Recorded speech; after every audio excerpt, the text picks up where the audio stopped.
Dan Illman, Mike Beer, the feature race at Del Mar on Friday. Stakes action for the Calbreds. Let's throw up the field for race number 6.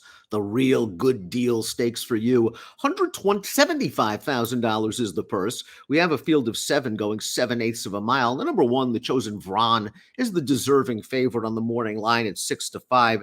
This horse has won 4 of 5 lifetime starts, coming off 2 graded stakes victories. Just a good spot for him, cutting back in distance. He has the tactical speed, likely to stay close.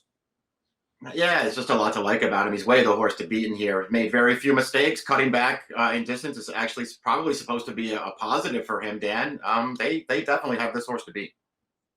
Let's throw up the Time Form US pace projector for this year's edition of the Real Good Deal. I'm not sure how slow this pace is going to be. I kind of disagree with the blue bar scenario that Time Form US has, because Let's Get Lucky's fast, but it's not like Atomic Drop is some slow horse. I think they're going to be at least sparring at some point on the backstretch. I do agree the chosen Vron can tuck in behind. Yeah, I agree with that too. I feel like just based off of Atomic Drop's last race, especially when he broke his maiden, you're not going to see him necessarily being strongly rated here. Let's watch the chosen Vron's last race, the grade 3 affirmed. He stretched out around 2 turns in this race, and he has work to do going into the lane. The horse on the lead is trained by Bob Mafferth. That is defunded. The horse floundering in third on the inside is Classier. The chosen Vron runs right by the horse on the lead, and Classier would come back to win the grade 3 Los Alamitos Derby with an 89 buyer. This is just a likable little blue-collar horse that shows up every time. Yeah, just really good. He's made no mistakes at all. All of his races are good. He's got the figures that say he's supposed to be tough in here. And cutting back, I really think it's going to help him, Dan. I know he won around 2 turns last time. I think he's probably going to be a little bit better in races like this. Doug O'Neilson's at the number 2, Found My Ball. Some angles here, blinkers off, turf to dirt. His last race on the dirt was the Echo Eddie 3 starts back. It wasn't a race with a very strong pace. He seemed a little bit green down on the backstretch and near the back of the pack, and he really only could pass some tired horses in the stretch. This is a horse to me that's still learning. Yeah, he probably is. Maybe it'll help him, Dan, switching from turf to dirt again. It didn't help him last time. The chosen Vron clobbered him the last time they went turf to dirt.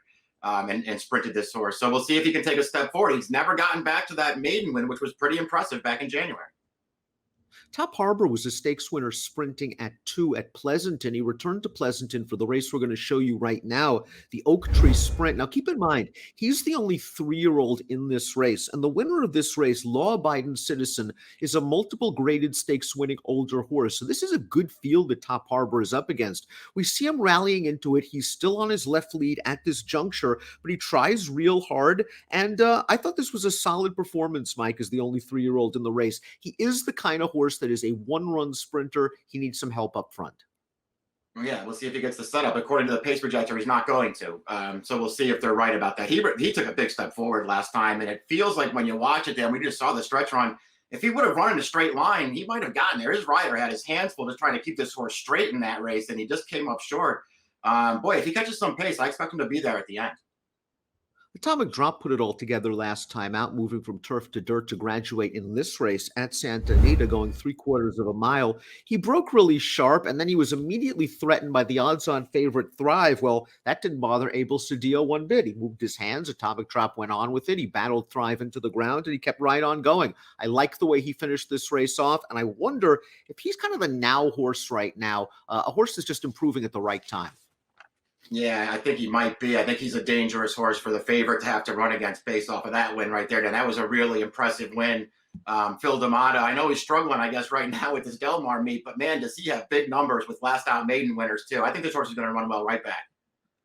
Turf to dirt for the number 5, Let's Get Lucky. This is a horse with plenty of speed, and he's listed as a first-time gelding in the form. His race 2 starts back in the Echo Eddie. He set the pace. He took pressure. It's not like they went very fast. He tried hard. He was just no match for the chosen Vron that day. I'm a little concerned about the 7/8.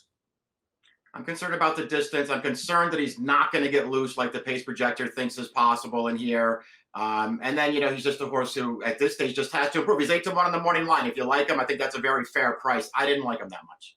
The number 6 is None Above the Law, and he's a very interesting cutback candidate. We usually like turnbacks at 7/8 of a mile, and None Above the Law goes route to sprint after 3 races on the turf. He's a versatile horse. He's good on dirt. He's good on synth. He's good on turf. Here's his most recent main track race where he ran him down in the Silky Sullivan at Golden Gate Fields. He swung very wide, turning into the stretch after being in and among horses early. He just powers these horses down. Now, I'm a little concerned that maybe he's kind of reached a plateau on the Beyer scale, and maybe there's limited improvement after 12 lifetime starts. But this horse is okay. He's going to be coming on in the stretch. Yeah, I agree with all that. I mean, I guess just based on figures, Dan, he's just a little too slow to go with the shorter prices in here. We'll see if he can find a way to take a step forward. Maybe the right trip and setup in this race, gets him to improve enough to get there. Because you're right, this horse is pretty good. Touchdown Brown was stakes placed against Calbreds at Del Mar as a 2-year-old. He only has one race this year at 3, and that was on the turf, a service that he doesn't necessarily need to love. I think it was a good prep for this performance, and his most recent start on dirt way back in 2020, he finished ahead of a next out stakes winner. I can certainly see him improving second off the layoff, but he's going to have to against these horses. Yeah, you can hold out hope that this horse will take a step forward. He was actually pretty good, early on, and we're dealing with a bunch of races, where maybe he just wasn't quite at his best. I mean, the last time they ran him on dirt at the end of last year, he just got wired in that race. So, we'll see if he takes a step forward. If he does, he could get a piece of this. Top pick time for the Real Good Deal Stakes, the Friday feature at beautiful Del Mar. We're both going to try to give this favorite the atomic drop. Maybe sitting from just off of the pace, try to get D'Amato off the schneid. 4-1 for you, 4-5 for me. Yeah, I don't know if he's going to be 4-1, Dan, but if he is, I'm betting him. 4-1-3-5 Mike, 4-5-3-1 me. Trying to give you a real good deal at Del Mar on Friday. Good luck.